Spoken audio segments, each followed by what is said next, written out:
Right, hey folks, so the topic of the day is downsets and how they fit into the whole hypertrophy style of training. So we're going to talk about that today, and I want to give you a bit of a overview of how the concept of downsets fits into the entire landscape of training for hypertrophy specifically.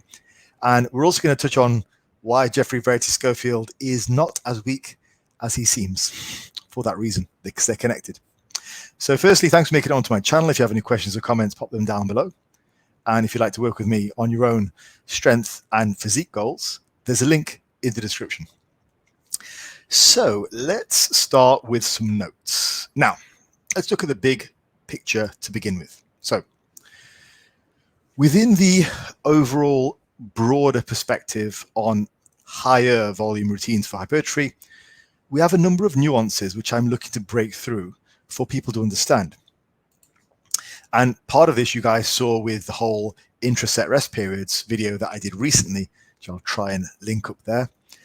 And that are these little nuances which almost make or break somebody's progress, and maybe the difference between why somebody trains and gains on a hypertrophy way of training very well, and somebody else gets frustrated, hurt, and doesn't progress, and ultimately gives up. Now, I know when I first moved into bodybuilding style training from powerlifting, my body was rocked with the type of fatigue and pain because I was trying to train in a high volume approach with a powerlifting style of training. I was quite a good, unique sort of case study because I started with strength sports and that's all I did. So when I moved to bodybuilding, I didn't have a background of lifting for muscle. I solely, at that point, for 15 years, I'd solely lifted for strength. And so the style of training, my way of training was very, very different. And trying to adjust that into a higher volume scope was quite painful. I insisted on using techniques which just weren't applicable for a high volume approach. And I feel this is where a lot of people go wrong. They get taught by the powerlifter / power builder types and how to train for hypertrophy, but there's an inherent dichotomy there. There's two camps, and it might work for some people. If you're very thickly built, if you're very heavy, then it might work for you. But ultimately, for a lot of people, if we have training for two goals, hypertrophy and strength, while the overall idea is to get stronger for both, yes, not denying that, so don't get that confused, but the actual method for training might be very different. And if you mix and match the two, it might not end particularly well, depending on where you land in that particular spectrum, how much you can get away with. Most people can't lift for higher and higher volumes with the same mentality as that sort of lower volume, strength orientated power building type of routine. So I always say to people, if you're wanting to lift for muscle, then lift for muscle. Let's go full bodybuilder. If you want to get stronger for powerlifting, let's do that. Now, I also very much respect people who do the half and half, like sort of the power building type of approach, which I think guys like Alex from Alpha Destiny does really well because he's very strong. He's also built like a tank. So he does that very well. I think though and that style of training is good. I think for me, when I'm working with people, I like to get them on one path or the other. I don't necessarily like to mix the two. I think you have to get stronger in both schemes, but the way those schemes look might be completely different. So this topic for today is part of fleshing out the hypertrophy approach and part of making sure we're doing it right. So I really think when I see a lot of people training online, I really think most people are training like a powerlifter with a bodybuilder's routine and then wondering why they're not making progress or they're getting hurt. So I want to hopefully flesh those things out. And I think the topics that I've been talking about, like intra-set rest periods, rep progression drop-offs, they're really highlighting a growing need for knowledge in the YouTube space. So there's an argument to be made that we all have limited amounts of time and adaptive powers. So if we are solely interested in hypertrophy, we should focus on that. We should lean into that. My own training matches that exactly. If you follow me on Instagram, you can see that I put my training up and my food, and I am full bore bodybuilding. I don't do anything for strength. I do this all for hypertrophy. Everything is high rep, full range of motion, designed to stimulate the muscle and nothing else, as little as possible. So it's quite interesting to see the comments on GVS, Geoffrey, Verity, Schofield, recently saying that he's weak. Now, he's a perfect example of this. See, I never once believed for a second he was weak. He's not. It's just simply the way he trains. He trains in a way which doesn't emphasize maximal strength. So you can imagine Geoffrey, let's say I don't know how much he lifts, but let's say he squats 3 plates for sets of 10. Okay, whatever. I don't know, but just for example. So he's squatting there 3 plates for sets of 10, maybe 12, maybe 15. He's got pretty chunky legs. There's a guy next to him who's doing 3.5 for 2s, 3s, 5s maybe. He's thinking, I'm pretty strong. He looks across his GVS and goes, stronger than that guy. He's only doing 3 plates. Look at that influencer. What does he know? He's pretty weak. He's only doing 3 plates. I'm doing 3.5. Whereas you look at Geoffrey, they're all full range squats. He hits rock bottom. He does higher repetitions. He really guts them out. You look at this guy, he's doing 3.5 plates, but he's got a belt, knee wraps, quarter squats. All of a sudden, we're starting to see why this imaginary guy has got legs like twigs when Geoffrey's over there looking like an absolute Chad. It makes a difference. How you train makes a big difference. So this is the big picture that I'm trying to emphasize to you guys. And this topic that I'm going to discuss today, downsets, plays into that. So I kind of, as I mentioned earlier, I sort of did this in reverse. When I went from powerlifting to bodybuilding, I had to learn to lift like a bodybuilder. It's very different. So, and a lot of what I do now is very, very much more controlled and aiming to put maximum tension on the muscle. Whereas previously it was all very highly explosive, lift as much weight as possible, get the weight from A to B. Doesn't work so well when you're training for hypertrophy. Okay, so let's move on. So what exactly are we talking about? So following on from the previous discussions on hypertrophy training, like intraset rest periods, I think people need to know this is a small list of some of the nuances. Intraset rest periods, there's rest between reps. Interset rest periods, so rest between sets, so actual rest periods. I feel that there's some nuance there, and I think I personally prefer shorter rest periods to the tune of about 2 minutes for compounds. I feel I can get good recovery between that, but then some of that is individual, and it's more to do with overall workload and volume. I feel like I can squeeze in a little bit more volume, which is useful for hitting the muscle from different angles, also for higher amounts of volume over the course of the week. So it has its purposes. RAR, like relative intensity, form, execution, and cadence.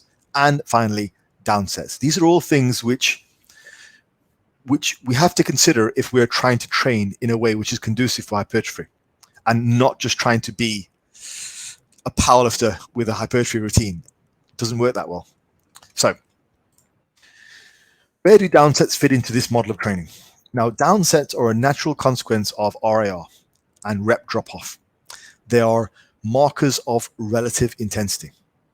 And just before I move on and explain a bit more about them and give you an example, I want to just say I feel there's quite a funny irony in the same people that say RAR is easy training.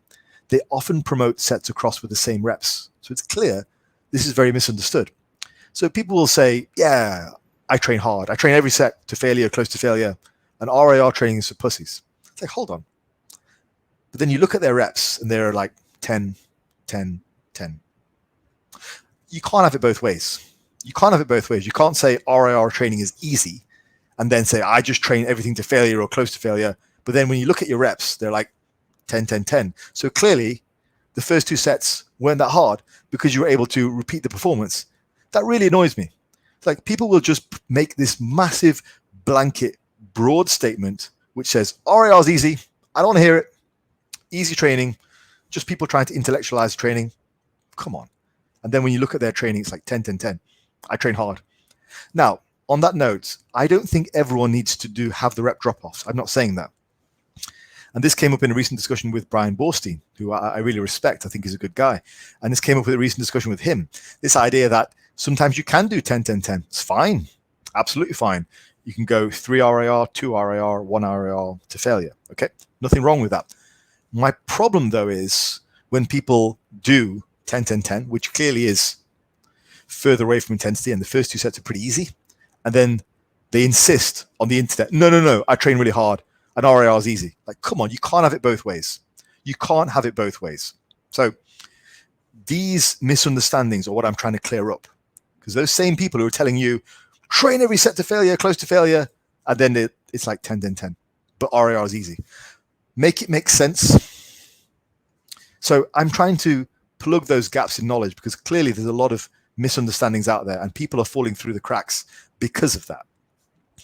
So as you perform multiple sets of the same exercise with a relatively high level of intensity, so RIR anywhere between 0 to 2, right? So you're training every set pretty hard, the reps will drop off.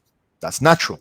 Okay. Now, as the reps drop off, this is where down sets fit into the model of training, as I'm going to explain here. So a down set is when you purposely lower the weight to ensure the subsequent sets remain in the right rep range. So here's an example. Let's blow this up a little bit. Example is you've got 100 kilo on the bar. Your first set, you do 12. You take a few minutes rest, then you do 9. Another few minutes rest, you do 5. And at this point, you know that if you do another set and you carry on with the same rest periods, there's no way you're going to hit at least 5 reps. So what we do is we take a little bit of weight off the bar and to enable us to get a decent amount of reps. So we might put the bar weight down to 80 kilos and we get a set of 8. Now, that set of 8 is going to feel better from a hypertrophy point of view than doing a set of 2 or 3, which you would have done if you had stuck to 100 kilos. Does that make sense? You're trying to get more of a breakdown of muscle tissue, more of a stimulus to grow for each set. So if the final set is just going to be a wishy-washy set of 2 or set of 3, that's just not going to do a great deal for you. Whereas if you stick 80 kilo on the bar, take a bit of weight off, okay, you got a set of 8, that felt great. And it's a good way to do 4 sets. Now, that's not a drop set, it's a down set. You take the same rest period as you would do for a normal set, you just take the weight down. So it's a down set, it's not a drop set. Okay, so first of all, what's the cutoff? Now, common scenario here is that 5 reps tends to be the point the set is the most productive. However, in my experience, it's variable for each trainee. So what that means is, I should explain that before we move on. 5 reps is where you want to reduce the weight. Otherwise, you don't want to do less than that. Okay. So as in the previous example, if you know you're going to get less than 5, just put the weight down, reduce the weight on the bar and get a decent set. Now, in my experience, it is also variable for each trainee. And within each trainee, it's variable for each body part. Some body parts respond quite well to the lower reps. Some need a bit more. I personally find with me, if I'm doing sets of 5 for the back, it's not that productive. If I'm doing sets of 5 for the biceps, it's really not productive. So most of the time, I'm going to do the down set. I'm going to opt for the lighter weight if it's a body part like the biceps or the hamstrings. I don't get a great deal personally from sets of 5 for biceps and hamstrings, right? You might do, which is fine. Nothing wrong with you with that. What I'm trying to say, though, is you have to pick what is going to give you the better stimulus. So whether your cutoff's 5, whether your cutoff's higher, pick what you feel is going to give you a better set. It's a bit of thinking involved there. And with practice, it'll come. You'll be able to gauge it better. But to begin with, 5 is a good hallmark. If you know you're going to get less than 5, take the weight down.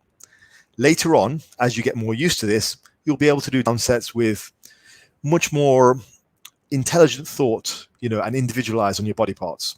Yeah, that's a good way to think about it. Start with 5 and evolve from there. Now, how much to take off? So there's the golden rule of thumb is you want to make the set feel better than it otherwise would. So you have to take enough off that you get a better connection with the weight the next set. So if I've gotten to the point where I'm doing a cable curl for my arms and it's down to 5 reps, I'm going to take a decent amount of weight off the bar because I prefer to work in sets of 10 for biceps or, higher than that. You can go too light, especially for things like back work. Back, you need some weight on the bar. You can also go too heavy, which often leaves you with a very scrappy set of 5 to 6. but there is just right range, and that's going to be individual to you. Just right is going to enhance your pump. It's going to produce more disruption and just generally going to feel better. Basically, it feels good. With practice, you'll know where this point is. You'll know how much to take off. If you feel an extra set with, you'll kind of know how much to take off. Now, it doesn't exactly matter how much you take off because you're not trying to progress on the down sets. Ultimately, you're trying to progress your main sets. The down sets are just there to facilitate more volume, which is going to feel good and it's going to give you more of a stimulus. So it doesn't really matter because in the end, you're still taking it to the same RAR. You're still working maybe 1 or 0 reps away from failure. So you're still going to work as hard. So whether you take off 10 kilos and do 10 reps, or whether you take off 20 kilos and do 15 reps, doesn't really matter. Now, if at this point you think, okay, you know what, if I take some weight off, no matter whether it's a lot of weight or a little amount of weight, it's still not going to feel very good, then maybe you should question if you need to actually do the extra set or not. Because in that case, maybe you're done. You can move on to the next exercise. So, in summary, this should hopefully continue to flesh out the higher volume series. So, just in summary, when you're doing multiple sets of an exercise and you feel you're going to drop below a certain rep threshold, 5 is a good standard, where you're just not going to get very good stimulus on that set, then drop the weight to enable you to get 5+ reps. There is some individuality there over time, and you might have a different cutoff for different body parts. Great. I'm all for that. I personally feel this stuff is quite often dismissed as too complicated, but that's really a very poor answer if you're trying to educate people and trying to get them better results, especially if they're stalling. Ultimately, if this type of training does produce better results, which I think it does for hypertrophy, and you're saying it's too complicated, especially when you're trying to accompany it with the whole just work harder, bro, and promoting doing sets across with minimal volume, well, it just kind of doesn't make any sense. If you're promoting low volume routines and on top of that, you're promoting sets across 10-10-10s, well, how much useful volume are you actually doing? And maybe you need to turn around and think to yourself, maybe that's why I'm not growing, because I'm not doing enough sets actually hard. I'm just not doing enough work. So in that case, all of a sudden, this approach that I'm talking about, which everyone says is too complicated, too easy, this is actually have you doing more of the hard work. Maybe this is what you need. I'm not promoting less hard work. If anything, I'm promoting more hard work. Like you guys see my training, it's fairly high volume. And so if I go back to the Geoffrey, Verity, Schofield example, there are guys out there, and it's a very typical bodybuilding approach, who will do a lot of volume of hypertrophy a lot of the time. They'll go so far as to auto-regulate their deload, so they carry on doing a lot of work. There's another chap on here, Gravity Training, younger lad, does a ton of volume. I think as much as 6 days a week. Great, he's a tank. Muscle responds to a lot of work, but you need to be able to manage that amount of work correctly, which is what this whole entire hypertrophy series is about. Managing it so you're not approaching a high volume bodybuilding routine like a powerlifter, just aiming to gut out all the reps with crappy form and like the work harder bro mentality. Come on, we can do better than that. This is almost entirely what intermediates probably need to do because they generally need more volume. So if you insist on training like a powerlifter, or you overshoot the intensity, you know, and the style of training, or let's say you undershoot intensity and continue to fail, well, it's not good. Remove the emotion, remove the tough guy mentality, and understand the factors that go into hard training. And bottom line, try and learn something. That's what I'm trying to do with this. So I know it's ultimately a little bit more thinking than what you're used to when you were a beginner, like just squat hard and heavy, bro. Great, it is. But then like every endeavor in life, past the beginner stage, there is more to learn. And that's how you get better. There is nothing in life in which you don't have to learn more. I've heard the Faz, you're complicating things for 20 years. And while I continue to improve in whatever area I want to, those people still stagnate. So it says something. There is no endeavor in life where you don't have to learn to get better at everything. And this is no different. As much as we would like it not to be so, it is. And if you do think it's all overwhelming, then this is where coaches come into play. And I think you could argue some coaches do sell an unnecessary amount of complexity. But hopefully you guys know I'm trying to be honest with this. And if you do want hypertrophy coaching, let's hook up and I'll do some coaching with you. And I can teach you all this firsthand. It'll make a lot more sense if you have a lot more working examples. Anyway, with that said, I'm going to call it there. Hopefully you found this useful, and I will continue pumping out good hypertrophy-based resources as well as other random stuff. So you guys have a great day, and I'll speak to you real soon.